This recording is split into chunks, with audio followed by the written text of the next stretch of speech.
Good afternoon, everybody. Good afternoon. Good to see all of you. Happy Friday. The President looks forward to embarking on his historic return to the Middle East, visiting Saudi Arabia, Qatar, and the United Arab Emirates next week, where he will focus on strengthening ties between our nations. 8 years ago, President Trump's first trip was to this same region of the world, where he introduced his bold peace through strength foreign policy strategy. On that trip, the president laid out his goal of eradicating terrorism and extremism in the region, which he successfully accomplished over the course of his administration with the total defeat of ISIS and the historic signing of the Abraham Accords. Now, 8 years later, President Trump will return to re-emphasize his continued vision for a proud, prosperous, and successful Middle East, where the United States and Middle Eastern nations are in cooperative relationships, and where extremism is defeated in place of commerce and cultural exchanges.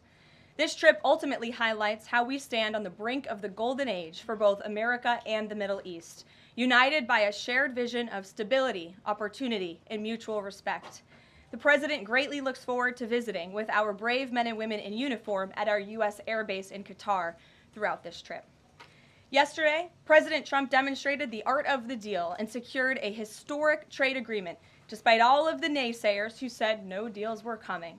That, of course, turned out to be untrue.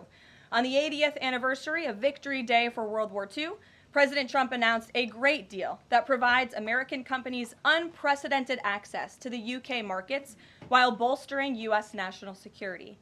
This trade deal will massively expand U.S. market access in the United Kingdom, creating a $5 billion opportunity for new exports for U.S. farmers, ranchers, and producers. This includes more than $700 billion in ethanol exports and $250 million in other agricultural products like good old American beef. The deal commits the United States and United Kingdom to work together to enhance industrial and agricultural market access and strengthens American competitiveness. Importantly, the deal also ensures streamlined customs procedures for U.S. exports. The UK will also be purchasing $10 billion of American-made Boeing planes as part of the deal. A trade agreement like this between the United States and the United Kingdom was being worked on for many years but continued to prove elusive. But because of President Trump's bold negotiating approach, he got it done.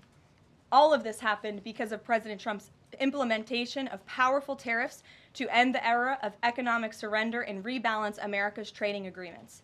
American workers and companies are the best in the world, and they finally have a president who has their backs, fights for them, and delivers good deals that puts them first. This is just the first of many trade deals to come. Get ready for more historic deals and our country to boom like never before. On that note, Treasury Secretary Scott Bessent and Ambassador Jamieson Greer will meet with the lead representatives on economic matters from the People's Republic of China over the weekend in Switzerland. As President Trump has said, the United States and China have been talking for some time over the course of the administration, and now teams from both countries will meet in person to continue discussions. You can be certain that President Trump and his trade team will ensure we work to achieve the best deal possible for America. In other news, the Trump administration just announced a new incentive for illegal aliens living in the United States to self-deport. Eligible illegal aliens who now use the CBP Home app to self-deport will receive a clear, safe way to leave the United States. Their plane tickets home may be paid for, and they will receive a $1,000 stipend once we have confirmation that they have left our country. This new feature will allow illegal aliens to have a planned departure out of the country and to leave as soon as possible in a dignified way. If illegal aliens make the right decision here and submit their intent to depart through the CBP Home app and pass extensive vetting, they will be temporarily deprioritized for ICE detention and enforcement action before their scheduled departure. And leaving voluntarily in this matter may improve their legal immigration options in the future. This initiative will also save massive amounts of money for American taxpayers. Voluntary departures are much more cost-effective than traditional removals. By deploying the CBP Home app in this new way, President Trump is aiming to reduce the need for costly arrests, detentions, and court proceedings. Currently, the average cost of traditional removal is more than $17,000 per illegal alien. Our projections estimate that the use of the CBP Home app will massively reduce that financial burden by approximately 70%, so taxpayer dollars can be redirected and our brave immigration law enforcement officers can focus on removing the most violent illegal aliens hiding in our communities. Finally, it was announced this morning that First Lady Melania Trump secured a $25 million investment in President Trump's budget to provide housing and support for youth transitioning out of foster care. And in recognition of the 7th anniversary of Mrs. Trump's Be Best initiative, the U.S. Department of Housing and Urban Development allocated funds toward the agency Foster Youth to Independence program. Yesterday, Mrs. Trump hosted a special celebration of military mothers with the president, bringing together 150 military moms from around the country to recognize their service, not just in their home, but for our country. For those of you who were there at the events yesterday like I did, I have no doubt you will join me in recognizing how truly special those moments were. So let's get to questions. Here in our new media seat today is Andrew Egger, the White House correspondent for The Bulwark. The Bulwark is a new media company launched in 2019 with hundreds of thousands of readers on Substack and more than 1 million subscribers on YouTube. Andrew, please kick us off, and thanks for being here. Yeah, thank you for having me, Caroline. The president posted another ad this week for his Trump meme coin. The group that's running that coin is encouraging people to buy in order to win a dinner this month with the president. Why is the president planning to attend a dinner for the top investors in his coin? Look, the president is abiding by all conflict of interest laws. The president has been incredibly transparent with his own personal financial obligations throughout the years. The president is a successful businessman, and I think, frankly, it's one of the many reasons that people reelected him back to this office. There are at least some people who are buying this coin who seem to view it as an opportunity to influence the president's views. There was a logistics company this week that said they would buy $20 million in the coin in order to advocate for free trade between the U.S. and Mexico. If buyers are buying for that reason, are they wasting their money? Look, I can assure you the president acts with only the interests of the American public in mind, putting our country first and doing what's best for our country, full stop. That's his intention, and that's what he's focused on. Kristen, good to see you here today. Welcome back. Caroline. Thank you. Glad to be back. So on those China talks, what does President Trump expect to come out of those talks, and is he going to be disappointed if his team can't secure a deal? Well, look, the president is very confident in his Secretary of Treasury, Scott Bessent, and of course Ambassador Jamieson Greer, who has played an instrumental role in all of these trade negotiations as well. I think yesterday's success, the announcement of a trade deal with the United Kingdom, is a great first step. Again, many said in this room it couldn't be done. Now we are moving forward with many other countries. We're talking to dozens of our trading partners around the world.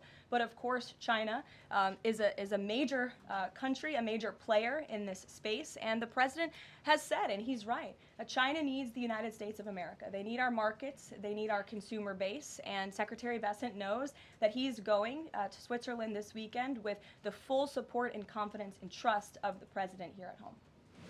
Jack. Thanks very much, Caroline. 2 questions. First, can you give us an update on U.S. efforts to mediate or have an impact on the conflict between India and Pakistan?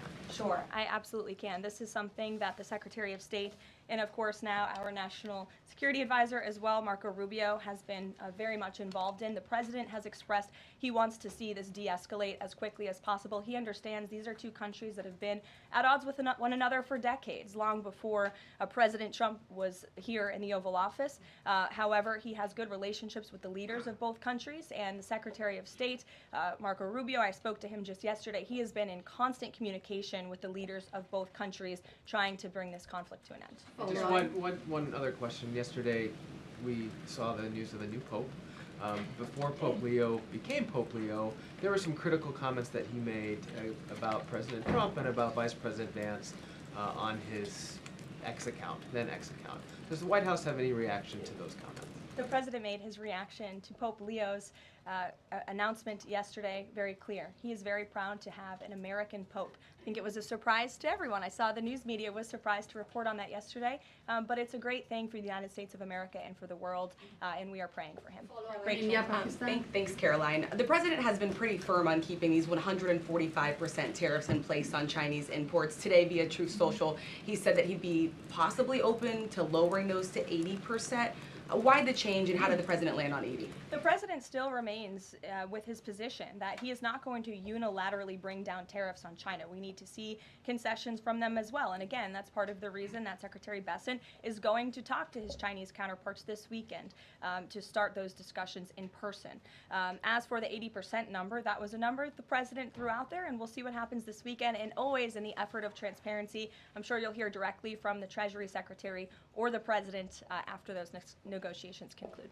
Jackie. Thank you, Caroline. Why did the White House announce this deal with the UK before all of the details were finished? That's not true, actually. I saw the fact sheet. I saw the deal as well before the president brought all of you in the Oval Office in the effort of transparency. You had the president and the prime minister on the phone talking to all of you directly about how this was a great deal, a phenomenal deal, and discussions will continue. But as I spoke to our ambassador Greer yesterday, this is how trade deals work. You set an initial agreement, you set the framework, you set up the deal, and then of course, T's have to be crossed and I's have to be dotted, but this deal is a good deal, and the numbers are determined, and all of the market access that I just discussed will remain. Does that mean that the 10% baseline is going to still be there at the end when all of the other details are ironed out? The president is committed to the 10% baseline tariff, not just for the United Kingdom, but for his trade negotiations with all other countries as well. Permanently, even after the deals are done, like that is going to remain. The president is determined to continue with that 10% baseline tariff. I just spoke to him about it earlier. Stephen. Thank you, Karoline. I'd like to ask about New York and about a personnel matter. On New York, the mayor, Eric Adams, is here today. Could you tell us anything more about the visit, who initiated it, what they're talking about? And also, is there any comment from the White House on the air traffic control issues in Newark? All I will say on Mayor Eric Adams is that he requested a meeting with the president, and the president was willing to take it. If the president wishes to discuss his private meeting afterwards, I will let him do that himself. Yes, I'm glad you asked about the FAA. There was a glitch in the system this morning, especially at Newark Airport. As you all know, I spoke to the Department of Transportation. That glitch was caused by the same telecoms and software issues that were raised last week. Everything went back online after the brief outage, and there was no operational impact. DOT and the FAA are working to address this technical issue tonight to prevent further outages, as well as install new fiber from Newark Airport to Philadelphia. And the goal is to have the totality of this work done by the end of the summer. I want to add that this outage at Newark Airport speaks to why the Secretary of Transportation yesterday made a massive announcement in investing in our aviation safety and our telecom system. There's a 4-part infrastructure plan that was released by the Secretary of Transportation yesterday to improve communication, surveillance, automation, and their facilities. They want to replace the antiquated telecom systems with new fiber, wireless, and satellite technologies, replace more than 600 radars, which have gone way past their life cycle, and address runway safety. They want to build 6 new air traffic control centers for the first time since the 1960s and replace towers as well. They want to implement new modern hardware and software for all traffic facilities to create a common platform system throughout the towers. These are much needed changes. This is a very bold plan by the Department of Transportation. I think it's unfortunate that the previous administration sat in their hands and did nothing, but how grateful we are that we have a Department of Transportation and a secretary and a president who's willing to take bold action and change. And the personnel matter, Go Karoline, ahead. could I ask? Thanks, Caroline. Just going back to India, Pakistan, can we expect President Trump to get in touch personally with the leaders of those countries to try and de-escalate this situation? If and when that happens, we will certainly let you know. Natalie. Thanks, Caroline. Sure. I have a question about the Middle East trip. Will any of the president's family members, like including Don Jr., Eric, or Jared Kushner, be joining him on the trip? I am not tracking any of the president's family members joining us at this time, but of course, the first family is welcome to come. I hope they would. They're great people, great to be around, but I'm not tracking them on the manifest. And given that you noted he is a successful businessman, do you know if the president has any plans to meet with any of the folks involved with any of the family businesses over there, or see any of the sites that are going to be Not to my knowledge, and let me just get to the premise of your question that both of you have raised. I think it's frankly ridiculous that anyone in this room would even suggest that President Trump is doing anything for his own benefit. He left a life of luxury and a life of running a very successful real estate empire for public service, not just once, but twice. And again, the American public reelected him back to this White House because they trust he acts in the best interests of our country and putting the American public first. This is a president who has actually lost money for being president of the United States. I don't remember these same type of questions being asked of my predecessor about a career politician who was clearly profiting off of this office. That is not what President Trump does, and this White House holds ourselves to the highest of ethical standards. Phil. Thank you. There's this Reuters report that the U.S. is in talks with Israel about an American-led post-war administration in Gaza. Is that accurate? Are these talks ongoing? We are in constant communication and dialogue with our counterparts and our allies and friends in Israel.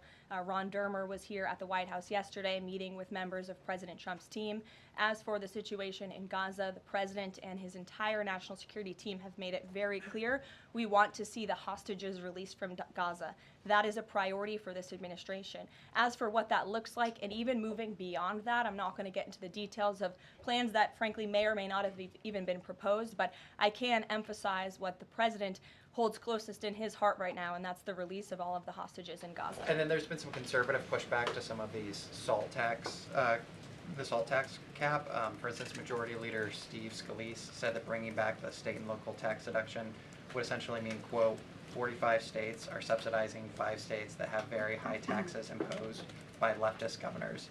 Is he wrong? Is it fair to ask red Indiana to bail out blue New York? Well, look, this is an ongoing discussion on the Hill. There's a lot of disagreement on Capitol Hill right now about the SALT tax proposal, and we will let them work it out. As for the tax provisions in the reconciliation bill, the priorities of this president, he has made them incredibly clear. No tax on tips for our hardworking service workers, no tax on Social Security for our well-deserving seniors who have worked their whole lives to pay into this system, no tax on overtime for hardworking Americans as well, and there's a plethora of other priorities the president wants to see in this bill. Anyone who opposes this bill will be opposing the largest tax cut in American history. They will be voting to raise taxes by the tune of $4 trillion on the middle class of this country, and we look forward to holding them accountable for that. Everyone on Capitol Hill on both sides of the aisle should be supportive of the president's tax priorities. Follow up on that? Go ahead.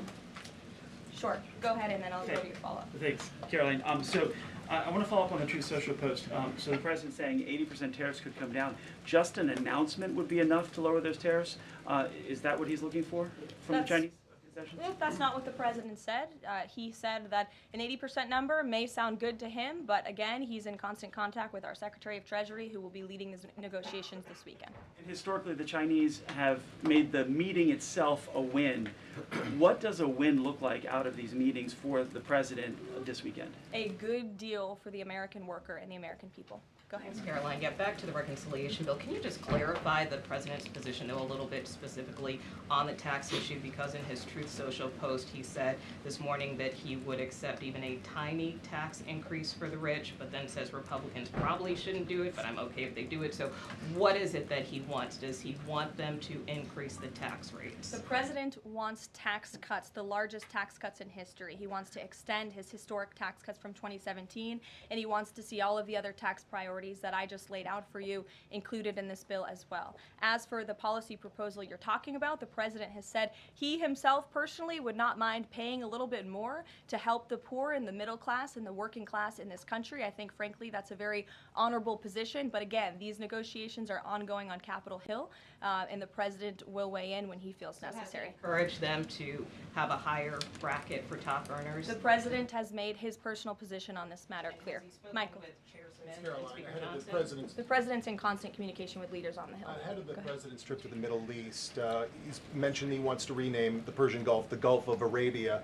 Iran is now saying that doing so will bring the wrath of all Iranians. Can you talk about the support that the Gulf of Arabia has in the region and why this is important to the president? Well, first of all, the president has said he hasn't made a determination yet. That was in the news that you guys all asked him about it, and he said he wasn't quite sure. So he hasn't made a definitive decision on that yet. And secondly, Caroline, the president has shown support for South African refugees that are coming to the United States next week. Can you talk about what these refugees are fleeing and why this is a priority for the administration? Well, the president has actually signed an executive order on that matter. My office can get it back to you, Michael. But this group in South Africa has faced racial persecution. In fact, the government there has vowed to take away their farmland that they own.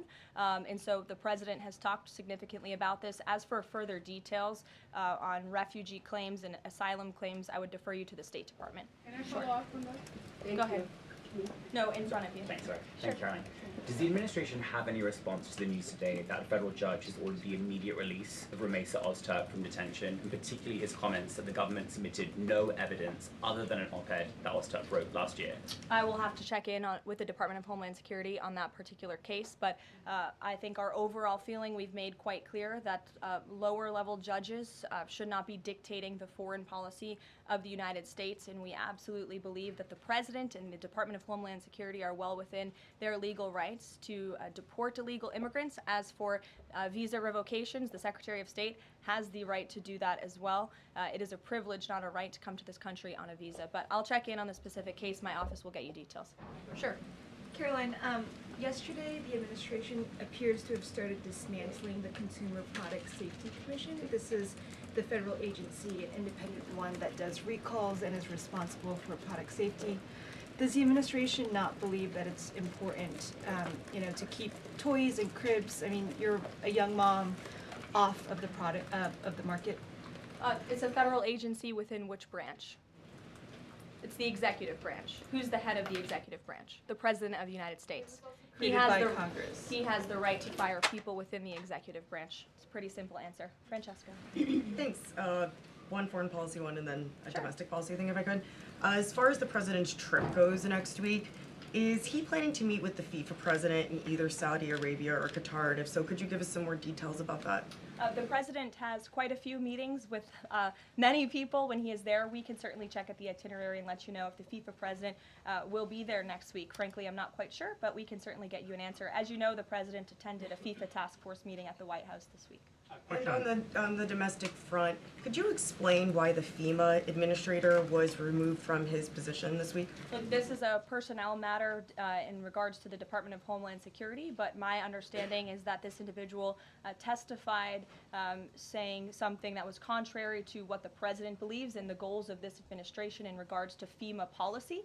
And so, of course, we want to make sure that people in every position are advancing the administration's goals. But as for specifics, I defer you to the Department of Homeland Security.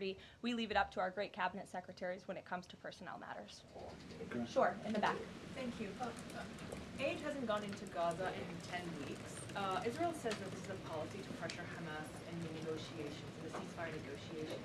Is this a policy that this administration supports? The president answered this week. He said that he wants to ensure that aid can get into Gaza, but we have to do it in a responsible way to ensure it doesn't end up in the hands of terrorists. So this is something the administration is actively working on, and when we have a policy to announce on this definitively, we can certainly let you know. Can you talk about this effort for the U.S. to take over the distribution of aid in Gaza, to exclude Israel, but also international organizations said this effort militarizes aid? I would reject that characterization by whatever groups you are citing. Kelly. Caroline, thank you. I want to get back to the First Lady Melania Trump dealing with foster children. That's an important component in American life to see what happens to the future of our children, particularly in foster care. Can you explain the significance of this development between the First Lady and the housing and urban development? Yes, absolutely. It's millions of dollars that will go into a program that helps these children transition out of foster care to have productive and positive lives. And I'd like to share a personal story since you asked if I may. I hope the First Lady won't mind. I was at an event in Florida last year, and I was approached by a gentleman who was a foster dad, and he had taken in I think it was 6 or 7 foster children. And he spoke to me. He had recognized me in my work for President Trump's campaign at the time. And the little boy who was with him talked about the personal relationship that he had with First Lady Melania Trump. And the conversation she had had with him and how she really encouraged him to be the best that he could be during her first term here at the White House, and how even after she and President Trump left the White House, she kept in very close touch with this young foster child. It was a touching moment that I will never forget, and it speaks to the heart of this First Lady and the great work that she is doing for foster children. And this is certainly a very big announcement that I know our Secretary of Housing and Urban Development is in particular very excited about, and we can certainly get you all the details on that program. John.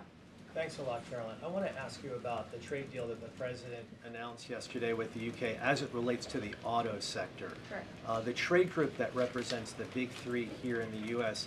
believes that it may put the big three automakers at a competitive disadvantage. What the trade group says is that it will now be cheaper to import a UK vehicle with very little American content than a USMCA compliant vehicle imported from Mexico or Canada with just 50% American content. What's your response to that criticism coming from this trade group? Well, first of all, let's be clear about what the deal does. It sets a 10% rate on auto imports for the first 100 cars that are imported into the United States. 100,000 cars, thank you. That would be very few cars. 100,000 cars imported from the United Kingdom. After 100,000 vehicles, it goes back up to a 25% tariff. And as for our U.S. auto manufacturers, our auto industry, the president wants to put them on the best pedestal to compete. And by the way, if they produce vehicles right here in the United States of America, they will face no tariff at all. I would argue of any industry, the president has spent more time talking to and listening to the concerns of our auto industry here at home. He hears them, he believes in them, he wants to see them produce their vehicles here in the United States of America. This is a good deal for them too. Is this a model for European and Asian vehicles as well, what we see coming out of the UK trade deal with the US? Look, all of these deals are going to be tailor-made. The president has said that from the beginning. It's very apropos that the first trade deal was announced between the United States and the United Kingdom, one of our oldest and greatest allies, but each country has unique concerns and challenges in terms of American industry. We need to open up markets in every single country, and obviously the needs are unique, so our trade team is looking at each country and the advantages that we can pursue for American industries and American workers. Sure.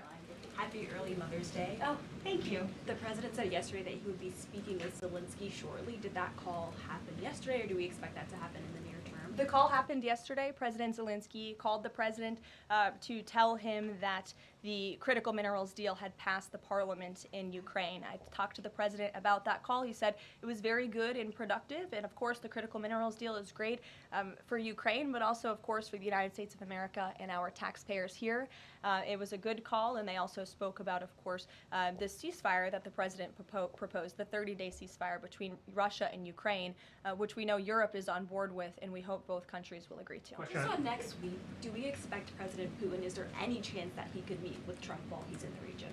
The president answered this yesterday. Not going to happen. Question on ceasefire. Has he got any reaction from Zelensky or Putin on the proposal for ceasefire? Is he satisfied by the reaction to that proposal? Not to my knowledge, but certainly if there is reaction and updates, I'm sure you'll hear directly from the president. Question, the president fired the Librarian of Congress. Why did he choose to do that? We felt she did not fit the needs of the American people. There were quite concerning things that she had done at the Library of Congress in the pursuit of DEI and putting inappropriate books in the library for children, and we don't believe that she was serving the interests of the American taxpayer well, so she has been removed from her position, and the president is well within his rights to do that. John. Thank you, Caroline. Happy Mother's Day as well. Thank you. President Trump ran on delivering the biggest tax cut in history, got over 70 million votes. Right now, you got a handful of obstructionists in the Republican conference that are saying they're not going to go along with his tax cut package. You just said those that don't will be held accountable. What is your description of being held accountable? Well, look, I think they'll be held accountable by the voters in their respective districts if they choose to vote for a tax hike to the tune of $4 trillion, which would raise taxes to thousands of dollars per household in this country. The president has great political instincts. That's why he's back in the Oval Office, and Capitol Hill should follow his lead. As for the president, speaking of him, he will be signing executive orders later this afternoon. We are happy to provide more information on those executive orders if you wish. Thank you for the Mother's Day wishes, and happy Mother's Day to all of the moms in the room. And don't forget to call your mom this Sunday. We'll see you guys later. Have a good weekend.